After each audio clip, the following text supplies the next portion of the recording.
الحمدللہ رب العالمین والعاقبۃ للمتقین والصلاة والسلام علی رسولہ الکریم اما بعد قال اللہ تبارک و تعالی فی کلام مجید و فرقان الحمید وما ارسلناک الا رحمۃ للعالمین وقال تعالی فی مقام آخر لقد کان لکم فی رسول اللہ اسوۃ حسنہ۔ عزیزان گرامی، توحید کے بعد آج ہم بات کر رہے ہیں رسالت کے موضوع پر، جس میں ہم جائزہ لیں گے کہ رسالت پر ایمان لانا اس کا کیا درجہ ہے، اور اس کے ساتھ ساتھ ہم اس بات کا بھی جائزہ لیں گے کہ آپ صلی اللہ علیہ وسلم کی نبوت اور رسالت دوسرے انبیاء سے کیسے ممتاز ہے، اور آپ صلی اللہ علیہ وسلم کی رسالت کی کیا کیا خصوصیات ہیں۔ جب ہم رسالت پر ایمان لانے کی بات کرتے ہیں تو اس میں یہ یاد رکھنا ضروری ہے کہ رسول اور رسالت کسے کہتے ہیں اور نبی اور نبوت کسے کہتے ہیں، ان کے معنی میں تھوڑا سا فرق ہے۔ حضرت مجدد الفسانی رحمۃ اللہ علیہ نے وہ فرق بیان کیا ہے، وہ یہ ہے کہ اگر کوئی بھی حکم اللہ تعالیٰ نے نازل کیا ایک بندے پر، اور وہ حکم اللہ تعالیٰ جبرائیل اور بندے کے درمیان ہی ہے، تو وہ حکم نبوت کہلائے گا، اور جب وہ اس بندے پر نازل کیا گیا تو وہ بندہ نبی بن جائے گا، وہ پیغام نبوت اور وہ انسان نبی۔ لیکن جیسے ہی وہ پیغام اس بندے نے امت میں پھیلایا، امت کو بتلا دیا کہ اللہ تعالیٰ نے آپ کو یہ حکم دیا ہے، تو اب اسی بندے کی حیثیت رسول کی اور وہ پیغام رسالت کہلائے گا۔ ہماری شریعت میں رسالت پر ایمان لانا یہ دوسرا بنیادی عقیدہ ہے، اور توحید کے بعد رسالت پر ایمان لانے کی باری آتی ہے۔ رسالت پر ایمان لانا اس کا مطلب یہ ہے کہ ہم نے تہ دل سے یہ بات ماننی ہے کہ سارے انبیاء، سارے رسول سچے ہیں، اور ہم ان کو تہ دل سے تسلیم کرتے ہیں، اور ساتھ ساتھ یہ بات بھی ماننی ہے کہ ان پر جو اللہ کا پیغام آیا وہ بھی سچا ہے، ہم اس پر بھی ایمان لاتے ہیں۔ یعنی رسول کی ذات پر بھی، رسولوں کی ذات پر بھی ایمان لایا جائے گا، اور اس بات پر بھی ایمان لایا جائے گا کہ جو پیغام اللہ کی طرف سے انہیں ملا وہ بھی سچ تھا۔ یعنی اب رسولوں کی پرسنالٹی پر، ذات پر بھی ایمان لانا ضروری ہے، اور رسالت پر بھی ایمان لانا ضروری ہے۔ اسی طرح نبی کی ذات پر، انبیاء کی ذات پر ایمان لانا بھی ضروری ہے، اور ان کی رسالت پر ایمان لانا بھی ضروری ہے۔ اگر کوئی آدمی رسول کو اتنا زیادہ مرتبہ دے دیتا ہے کہ وہ رسول کو خدا بنا دیتا ہے، یا خدا کا بیٹا قرار دیتا ہے، یا اس کی عبادت کو لازم سمجھتا ہے، تو یہ شرک ہو جاتا ہے۔ جیسا کہ قرآن کریم میں اللہ تعالیٰ نے ارشاد فرمایا، وقالت الیہود عزیر ابن اللہ وقالت النصارى المسیح ابن اللہ، کہ یہودی کہتے ہیں عزیر اللہ کا بیٹا ہے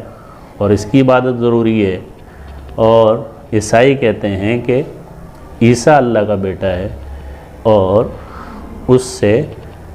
یعنی اللہ کا بیٹا ہے اور اس کی عبادت کی جائے گی۔ لہذا وہ تین خداؤں کا عقیدہ رکھتے ہیں کہ سب سے پہلے اللہ کی ذات، پھر عیسیٰ، اور تیسرا یا تو روح القدس، اور یا پھر اس کے بعد حضرت مریم علیہ السلام کو بھی خدا کا درجہ دیتے ہیں۔ سامعین محترم، اب جائزہ لیتے ہیں کہ رسولوں پر جو پیغام آتے ہیں ان کی حیثیت کیا ہے، اور یہ نبوت اور رسالت انسانوں کی ضرورت ہے یا اللہ کی ضرورت ہے۔ قرآن و حدیث کے مطالعے سے یہ بات معلوم ہوتی ہے کہ انسانوں کو اللہ سے ملانے کے لیے اللہ تبارک و تعالیٰ نے بنین و انبیاء پیدا کیے، مبعوث فرمائے، اور ان کو مختلف قوموں کی طرف بھیجا گیا تاکہ وہ اس قوم کو اللہ سے ملا سکیں۔ مختلف کتابیں، مختلف صحیفے نازل کیے گئے، اور 4 آسمانی کتابیں اور 110 اور ایک روایت کے مطابق 100 صحیفے مختلف انبیاء پر نازل کیے گئے۔ عرض یہ کرنا مقصد ہے کہ مخلوق کو اللہ کی بات سمجھ میں آئے۔ اللہ تعالیٰ اس کا یہ طریقہ بھی اختیار کر سکتے تھے کہ ہر انسان کو ایک ایک کتاب دے دیتے، لیکن اس کتاب کے آیات کے اندر ان کا کیا مقصد ہے، ہم اس سے اللہ کو کیسے راضی کر سکتے ہیں، عبادت کا کیا طور و طریقہ ہوتا ہے، اس کو سمجھنا ذرا مشکل ہے۔ اس لیے اللہ تعالیٰ نے اس کتاب کے ساتھ ہمارے لیے صاحب کتاب کو بھی مبعوث فرمایا، اور انبیاء کا ایک سلسلہ شروع فرمایا کہ اللہ تعالیٰ کی منشا صحیح طریقے سے امت کو بتا سکیں۔ تو یہ نبوت اور رسالت ہماری ضرورت ہے، نہ کہ خدا کی ضرورت۔ ناظرین کرام، سامعین محترم، اب ہم جائزہ لیتے ہیں کہ ہمارے نبی کی رسالت اور سابقہ انبیاء کی رسالت میں کیا فرق ہے۔ پہلا فرق یہ بیان کیا جاتا ہے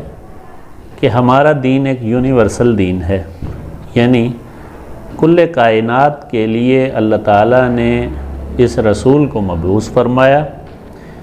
اور اس دین کو بھی اللہ تعالیٰ نے کل کائنات کے لیے دین بنایا۔ قرآن کریم میں اللہ تبارک و تعالیٰ نے ارشاد فرمایا، قُلْ يَا أَيُّهَا النَّاسِ إِنِّي رَسُولُ اللَّهِ إِلَيْكُمْ جَمِيعًا، اے نبی آپ لوگوں سے کہہ دیجئے کہ میں آپ میں سے سب انسانوں کا رسول ہوں، یعنی ہر انسان کا میں رسول ہوں۔ اور اس تناظر میں اللہ تعالیٰ یہ بات بھی بتانا چاہ رہے ہیں کہ آپ علیہ السلام جب ہر ایک انسان کے رسول ہیں تو کسی انسان کو کسی دوسرے رسول کی کوئی ضرورت نہیں ہے۔ لہٰذا یہ آیت آپ صلی اللہ علیہ وسلم کی اختتام نبوت کی طرف بھی اشارہ کرتی ہے۔ اس میں یہ بات بھی سمجھ میں آ رہی ہے کہ ہر انسان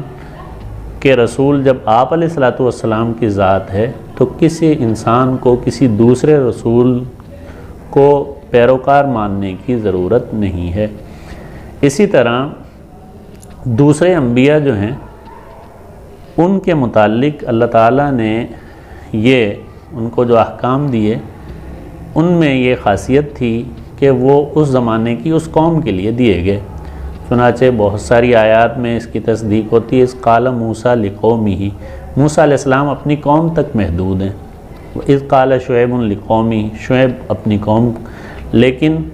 وَإِذْ قَالَ نُوحٌ لِقَوْمِهِ، نوح اپنی قوم کے لیے محدود ہیں۔ اسی طرح آپ علیہ السلام کی رسالت یونیورسل ہے، پوری دنیا کے ہر انسان کے لیے ہے۔ جب اس طرح ہے تو اب یہ ایک امتیازی فرق ہے نبی کی رسالت میں اور پہلے انبیاء کی نبوت اور رسالت میں، کہ ان کی رسالت ایک علاقے تک محدود تھی، ایک حد تک محدود تھی، ایک عرصے تک محدود تھی، اور آپ علیہ السلام کی رسالت محدود نہیں ہے، ہر انسان کے لیے ہے۔ دوسرا بنیادی فرق یہ ہے کہ آپ علیہ السلام پر دین کی تکمیل کر دی گئی۔ قرآن کریم میں اللہ تعالیٰ نے ارشاد فرمایا کہ الیوم اکملت لکم دینکم واتممت علیکم نعمتی ورضیت لکم الاسلام دینا، کہ آج کے دن میں نے دین پورا کر دیا اور جتنے بھی نعمتیں رحمتیں نازل کرنی تھیں وہ سب نازل کر چکا ہوں، اور میں نے آپ سب لوگوں کے لیے اسلام کو پسندیدہ دین بنایا اور میں خوش ہو گیا، اور میں نے آپ کو دین اسلام دے کر اللہ تعالیٰ نے خوشی کا اظہار فرمایا۔ اس کا مطلب یہ ہے کہ پہلے کسی بھی دین پر اللہ تعالیٰ نے تکمیل دین کے وعدے نہیں فرمائے کہ میں نے یہ دین مکمل کر دیا، اس کے بعد کوئی دین نہیں آئے گا، اور میں نے یہ دین پورا کر دیا، اس کے بعد کوئی دین نہیں آئے گا۔ ایسا ہرگز اللہ تعالیٰ نے وعدہ نہیں کیا، اس کی منشا اللہ ہی جانتے ہیں۔ لیکن نبی علیہ الصلوۃ والسلام کی دین کی تکمیل اور خوشی کا اظہار یہ بتاتا ہے کہ اب اس کے بعد کوئی کسی ہمیں نہ دوسرے دین کی ضرورت ہے، اور کیوں؟ اس لیے کہ اللہ تعالیٰ نے اسلام کو سب کے لیے محبت، شفقت اور رضامندی والا دین قرار دیا کہ میری خوشی اس دین اسلام کے اندر ہے۔ پہلے کسی دین کے متعلق اللہ تعالیٰ نے اس طرح خوشی کا اظہار نہیں فرمایا جس طرح کہ آپ علیہ الصلوۃ والسلام کی دین کی تکمیل کے لیے اللہ تعالیٰ نے یہ واضح اور واشفاف الفاظ میں تکمیل دین کا اعلان فرمایا۔ اور تکمیل دین کا مطلب یہ ہے کہ اب ہمیں اس کے علاوہ اب کسی دوسرے دین کی کوئی ضرورت نہیں تھی، اور پہلی شریعت جتنی بھی تھیں ان کو ایک حد اور ایک زمانے تک چلانا تھا، اس لیے اللہ تعالیٰ نے ان کے متعلق یہ ارشاد نقل نہیں فرمایا۔ ایک امتیازی خصوصیت ہمارے دین کی اور ہمارے نبی کی یہ ہے کہ یہاں ہمارے اللہ تعالیٰ نے آپ علیہ الصلوۃ والسلام پر جو کتاب نازل کی، اس کتاب کی حفاظت کی ذمہ داری بھی اللہ تعالیٰ نے خود لی، اور پہلے انبیاء پر جو کتابیں نازل کی گئیں وہ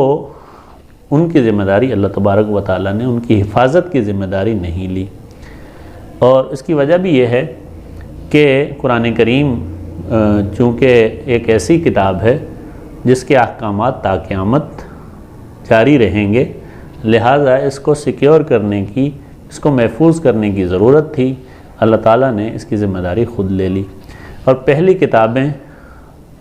ریٹن شکل میں، مکتوب شکل میں نازل ہوئیں، اور ان میں تحریف کر دی گئی، تورات سے تلمود کنورٹ ہو گئی، بنا دی گئی، اور انجیل سے بائبل اور اناجیل اربع میں اس کو تقسیم کیا گیا۔ اب نیو ٹیسٹامنٹ اولڈ ٹیسٹامنٹ کے طور پر انہیں تقسیم کر دیا گیا ہے۔ اولڈ ٹیسٹامنٹ تورات کو بولتے ہیں اور نیو ٹیسٹامنٹ بائبل کو بولتے ہیں۔ تو اس طرح ان کی کئی شکلیں بنا کر اصل الفاظ میں تبدیلی کر دی گئی، لیکن قرآن کریم جب سے نازل ہوا ہے اس کا کوئی زیر زبر چینج نہیں کر سکا۔ دوسرا بنیادی فرق کتابوں میں یہ ہے کہ قرآن کریم نے اپنی تعلیمات کے لیے ھدی للناس کا لفظ استعمال کیا ہے کہ یہ کل کائنات کے ہر انسان کے لیے ہدایت کا ذریعہ ہے، جبکہ پہلی کتابوں میں اپنی قوم تک تعلیمات محدود تھیں۔ یہودیوں کے لیے جو کتاب نازل ہوئی موسیٰ علیہ السلام پر، وہ ان کی قوم کے لیے محدود تھی۔ دوسرے انبیاء اگر دوسری جگہ پر تھے تو ان کے پاس الگ پیجز نازل کیے گئے، جیسے حضرت شعیب علیہ السلام مدین میں تھے تو ان کے لیے روایات میں آتا ہے کہ 50 صحیفے اللہ تعالیٰ نے ان کے لیے علیحدہ نازل کیے۔ لیکن قرآن کریم کی تعلیمات ہر شخص کے لیے عام ہیں، یہ کسی ملک، کسی زمانے کے ساتھ خاص نہیں ہے، بلکہ ھدی للناس دنیا کے ہر انسان کے لیے ہدایت کا ذریعہ ہے۔ اس سے پتہ چلتا ہے کہ قرآن کریم کی جرنل قول ہے، یعنی ہر انسان کے لیے یہ پکار کر آواز دیتا ہے، اور قرآن کریم یعنی آپ علیہ الصلوۃ والسلام کی شریعت اس لحاظ سے بھی ممتاز ہوتی ہے کہ ان کو ایسی کتاب دی گئی جو کتاب بھی تا قیامت جاری رہنے والی ہے، جس طرح کی ان کی رسالت۔ اور ایک بنیادی خصوصیت یہ انبیاء کی ہوتی ہے کہ انبیاء کے اندر عصمت عن الخطا پائی جاتی ہے، یعنی وہ سارے کے سارے نبی اور دوسرے نبیوں سے ممتاز ہوتے ہیں اس لحاظ سے کہ عصمت عن الانبیاء کا مطلب یہ ہے کہ وہ معصوم عن الخطا ہوتے ہیں، چیسٹیٹی آف نبوت ان میں پائی جاتی ہے۔ اس کا مطلب یہ ہوا کہ اللہ تعالیٰ نے ایک ایکسٹرا آرڈنری طاقت، قوت اور ایک مہارت ہر نبی کے اندر پیدا کی ہے۔ جب وہ صلاحیت نبی کے اندر آ جاتی ہے تو اس سے وہ گناہوں کے قریب نہیں جاتا، باوجود اس کے کہ ان کو گناہوں کی سزا اور نیکیوں کا نظارہ نظر آتا ہے، لیکن اس کے بعد باوجود بھی وہ گناہ میں مبتلا نہیں ہوتا۔ اور اس کی وجہ بھی یہ ہے کہ اگر وہ نبی گناہ میں مبتلا ہوں گے تو پھر امت ان پر اعتبار نہیں کرے گی۔ اس لیے جو بھی ان کی طرف پھر حکم نازل کیا جاتا ہے اللہ کی طرف سے نازل کیا جاتا ہے۔ وما ینطق عن الہویٰ ان ہوا الا وحی یوحیٰ، نبی اپنی طرف سے کوئی بات نہیں کرتے، وہ جو بھی بات کرتے ہیں وہ اللہ کی جانب سے وحی کی گئی ہوتی ہے۔ ہمارے رسول صلی اللہ علیہ وسلم کی نبوت میں ایک بہترین خاصیت یہ ہے کہ ان کو آخری نبی بنا کر مبعوث فرمایا گیا۔ پہلے انبیاء ان پر نبوت کا اختتام ہوا، آپ صلی اللہ علیہ، بلکہ خود اللہ تعالیٰ نے قرآن کریم میں فرمایا کہ وَمَا مُحَمَّدٌ أَبَا أَحَدٍ مِّن رِجَالِكُمْ وَلَكِنْ رَسُولَ اللَّهِ وَخَاتَمَ النَّبِيِّينَ، کہ محمد آپ میں سے کسی کے والد نہیں ہیں۔ عام طور پر پہلے انبیاء میں یہ سلسلہ تھا کہ انبیاء کے بیٹے عام طور پر نبی بنتے تھے۔ حضرت ابراہیم کے بیٹے یعقوب نبی، یعقوب کے بیٹے پھر اسحاق اور اسماعیل نبی، پھر ان کے بیٹے یوسف علیہ السلام یہ نبی بنے، بنیامین علیہ السلام نبی بنے۔ تو اب محمد اللہ فرماتے ہیں آپ میں سے کسی کے والد نہیں، یعنی ان کے جو بیٹے تھے آپ علیہ السلام کے 3 فرزند تھے، تینوں کا بچپن میں صحیح انتقال ہو گیا۔ اب اللہ نے فرمایا کہ محمد آپ میں سے کسی کے والد نہیں ہیں، یعنی کوئی اگر آدمی کھڑا ہو کے یہ کہے کہ میں محمد کا جانشین ہوں اور میں نبی ہوں تو یہ یاد رکھے کہ محمد کا بھی کوئی بیٹا موجود نہیں ہے، ان کے سارے فرزند اللہ کو پیارے ہو چکے ہیں۔ لہٰذا آپ علیہ السلام نے فرمایا میرے بعد کوئی نبی ہوتا تو حضرت عمر ہوتے، لو کان بعدی نبی لکان عمر۔ تو اس سے پتہ چلتا ہے کہ اس آیت میں دوسرا جملہ اللہ نے ارشاد فرمایا ولیکن رسول اللہ، اب میرا مرتبہ یہ ہے کہ میں اللہ کا رسول ہوں، وخاتم النبیین، اور نبیوں کا سلسلہ مجھ پر ختم کیا گیا۔ بخاری شریف کی ایک روایت ہے جس میں یہ بات بالکل واضح طریقے سے آتی ہے کہ اللہ کے نبی نے یہ ارشاد فرمایا کہ Israeli were guided the many people with انبیاء۔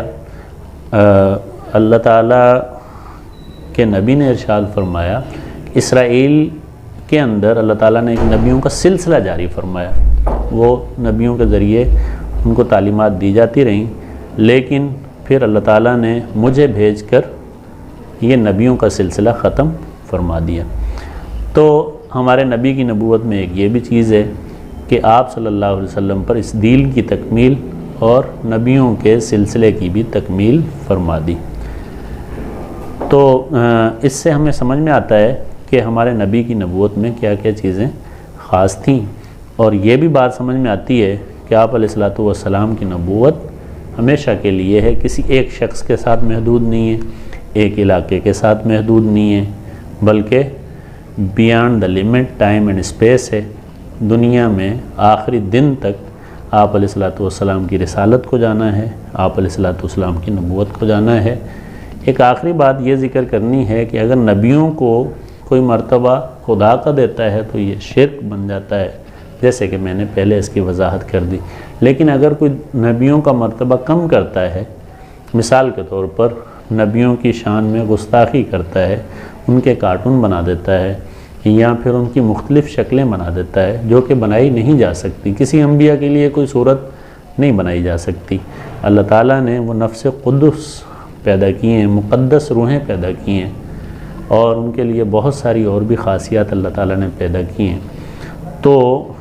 اگر کوئی اس طرح گستاخی کرتا ہے، نبی کی شان میں گستاخی کرنے کی وجہ سے وہ بے ادب گستاخ کہلاتا ہے، اور صرف گستاخ ہی نہیں کہلاتا بلکہ اللہ فرماتے ہیں کہ ان کے سارے اعمال، نیک اعمال بھی ضائع کر دیے جاتے ہیں۔ میں امید کرتا ہوں آپ کو نبوت اور رسالت کے متعلق بہت ساری چیزیں سمجھ میں آئی ہوں گی۔ وما توفیقی الا باللہ۔ حسبی اللہ و نعم الوکیل، نعم المولا و نعم النصیر، حسبی اللہ